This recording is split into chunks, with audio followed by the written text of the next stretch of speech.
أنا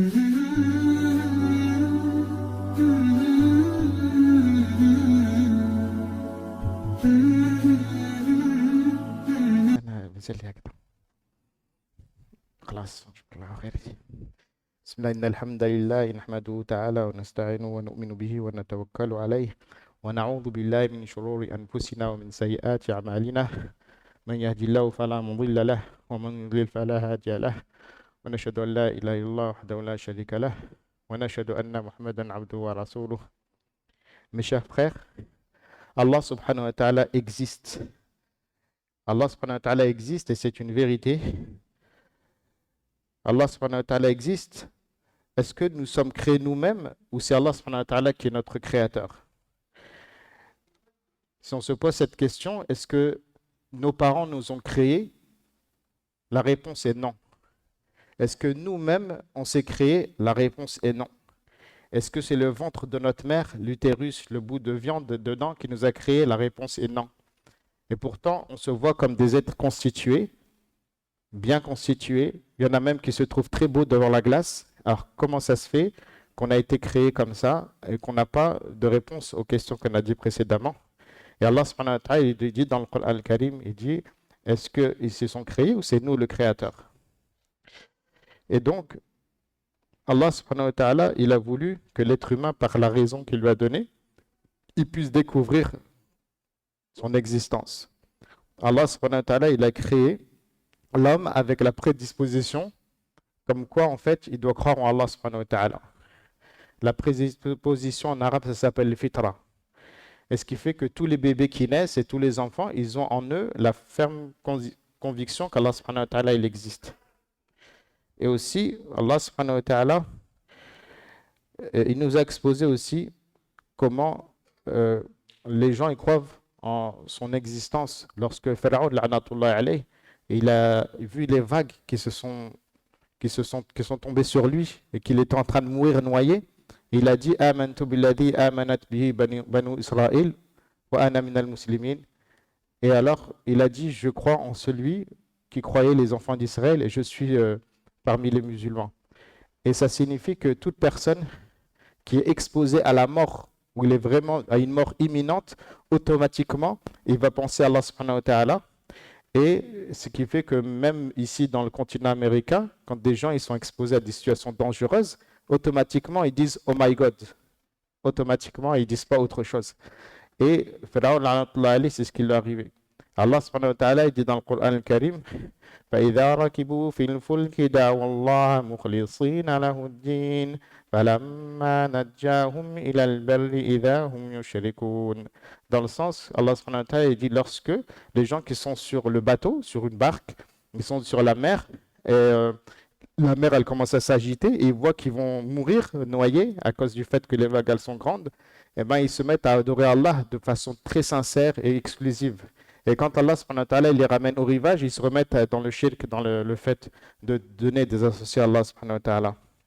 Et regardez aussi mes frères, comment Allah subhanahu wa ta'ala il organise sa création. Comment un enfant, Allah subhanahu wa ta'ala, quand il le fait naître, il n'a pas de dents. Et imaginez si Allah subhanahu wa ta'ala il faisait naître les enfants avec des dents, et ben l'enfant il mordrait le sein de sa mère dans lequel il sort le lait. Et du coup, il serait comme avec une plaie dessus, il ne pourrait plus boire parce que sa mère ne pourrait plus lui donner à manger et il mourrait de faim. Donc Allah subhanahu wa ta'ala, il a fait qu'il est né sans dents pour ne pas blesser justement la source d'alimentation qu'il a. Et Allah subhanahu wa ta'ala, il a fait naître sans conscience. Ça veut dire qu'il n'a pas la conscience, même par exemple du bien et du mal ou de la honte. Et si Allah subhanahu wa ta'ala, il l'avait créé avec une conscience, il serait tout le temps en train de s'excuser auprès de sa mère quand elle lui change sa couche, sa culotte d'incontinence, se disait oh, maman, asmahli, je sais, c'est pas bien, je suis désolé, ça sent pas bon. Et subhanallah, Allah subhanahu wa ta'ala, quand on regarde toutes les ni'mas qu'il a données à l'être humain, et on voit comment il organise la création et c'est fait tout ça dans un but sublime. Et aussi, on voit qu'Allah subhanahu wa ta'ala, nous, on voit tous les jours des informations comme quoi les êtres humains, ils dominent la planète, ils dominent d'autres êtres humains, et qu'il y a même des êtres humains, quand ils ont une parole, et ben, ce qu'ils disent, ben, c'est ce qui va se réaliser. Il n'y a aucune personne sur la terre, en tant qu'être humain, qui ose s'opposer à eux. Et il faut savoir et garder à l'esprit qu'Allah subhanahu wa ta'ala, c'est lui qui a la domination suprême sur toutes ses créatures. Et regardez comment Allah subhanahu wa ta'ala, il domine sa création. Et il domine sa création à travers la mort. Allah subhanahu wa ta'ala, il a écrit à toute âme qu'elle va mourir.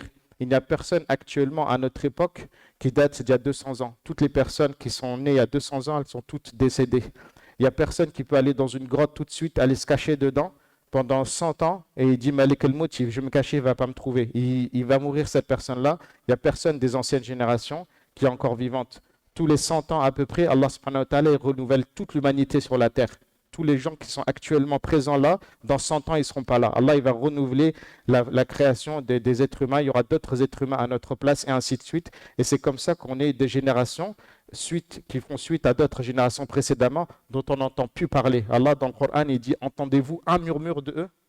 Est-ce que vous entendez un murmure de ces générations-là?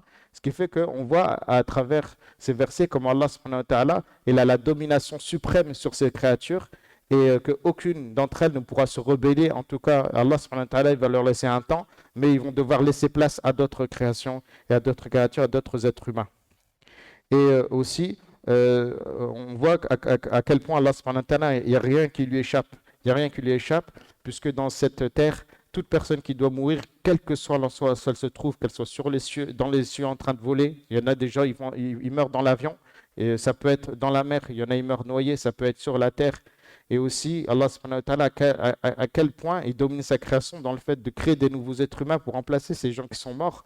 Toutes les femmes qui accouchent à 9 mois, 7 mois et demi, 8 mois, il y a des milliers, voire des milliards de femmes actuellement sur terre qui accouchent en même temps et leur terme, il n'est jamais repoussé. Il n'y a personne qui est venu se plaindre de dire « Ah, on m'a oublié, moi ça fait 2 ans, je suis sur liste d'attente ». Allah subhanahu wa ta'ala, il fait que toute femme accouche au bon moment, toute femelle aussi, d'animaux ou de poissons, d'insectes, accouche au moment où il faut. J'avais vu quelqu'un une fois qui m'a dit oui, les lapins, ils ont une gestation de 32 jours. Il m'a dit elle va accoucher demain. Je lui ai dit comment tu connais ça? Il m'a dit écoute, je suis éleveur, demain elle va accoucher. C'est vrai, le lendemain elle a accouché. C'était comme une montre, comme une horloge.